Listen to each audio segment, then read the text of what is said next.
Alors, il faut que je fasse mon autocritique de mondialiste invétéré qui, pendant des décennies, a refusé d'accorder une importance au thème natal.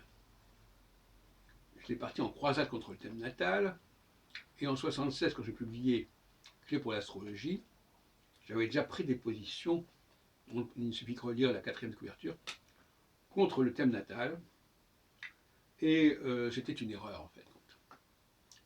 C'est une erreur qu'il m'a fallu quand même pas mal de temps pour m'en apercevoir. Il faut reconnaître qu'il est tentant de vouloir expliquer les choses par les configurations planétaires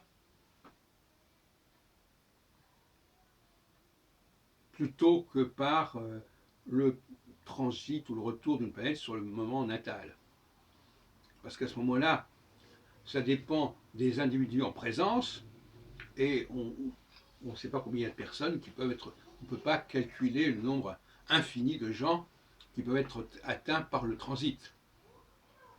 Alors que les configurations planétaires, elles sont bien connues, elles sont bien circonscrites, il n'y en a pas 36 000.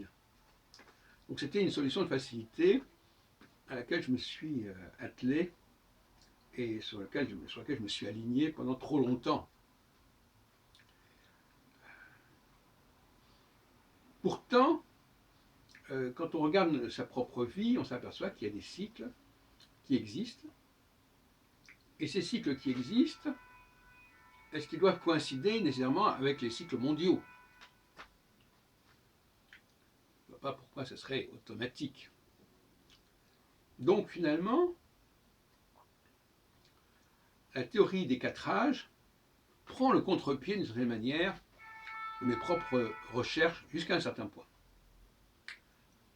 Parce que là où j'ai toujours été extrêmement ferme, c'est sur l'idée d'abord de l'importance de Saturne et l'importance d'une seule et unique planète au niveau cyclique. Alors ça c'est important, puisque dans la théorie des 4 âges, en réalité tout se réduit et se résout par rapport à Saturne. Le passage de Saturne sur la position natale ou à l'opposé de la position natale, ou même au carré de la position natale, de certaine manière, si on veut passer par le 7.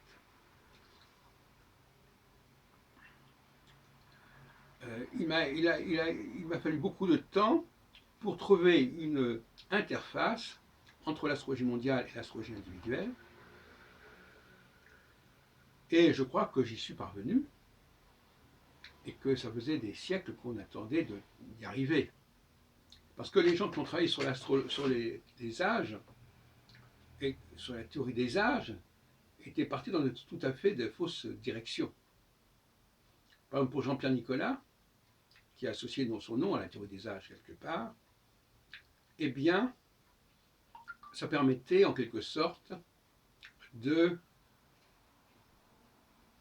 justifier la signification des planètes telles qu'il la voyait.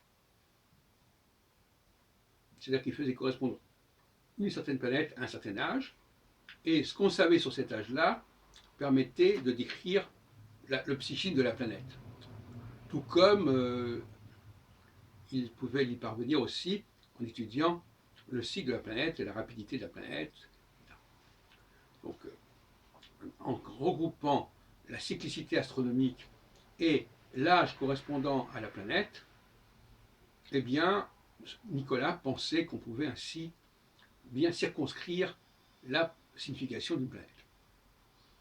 C'est pas du tout c'était une fausse route, c'était une fausse bonne idée. Mais moi, j'ai complètement repensé la théorie des âges autrement, et je ne la pense pas comme une sorte de processus de vieillissement, parce que pour Nicolas, la théorie des âges, le passage d'un âge à un autre, n'a plus rien à voir avec l'astronomie. C'est une espèce de processus, je dirais presque biologique, qui fait qu'à tel âge, on correspond à une certaine mentalité, et puis après un autre âge, une autre mentalité, etc. Alors que dans mon système, il s'agit bel et bien du passage de Saturne sur le thème natal, sur le Saturne natal, ou à l'opposé du Saturne natal. Ce n'est pas du tout la même démarche. Parce que finalement, la voie qu'avait suivie Nicolas, c'était une voie non astronomique, paradoxalement, puisque c'est simplement la maturation de la personne qui faisait qu'il passait d'un âge planétaire à un autre âge planétaire. Alors, j'ai d'ailleurs découvert récemment que Patrice Guinard avait publié des travaux intéressants sur les âges planétaires.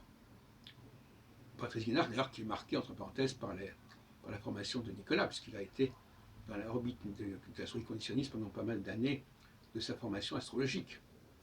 Eh bien, il propose sur le site du Cura des développements sur les âges planétaires qui ne sont pas inintéressants, mais qui n'ont rien à voir avec les miens. Pas plus d'ailleurs que ceux de Roger Eke ont à voir avec les miens, même si lui aussi, il fait référence à un cycle de 15 ans qui revient régulièrement. Mais pour moi, les bases de mon calcul ne sont pas du tout les mêmes que les siennes. Pour moi, c'est un cycle saturnien. Pour lui, c'est lié à un système qui est assez compliqué, de décalage de 4 minutes ou 3 minutes 56 entre le jour sidéral et le jour solaire, etc.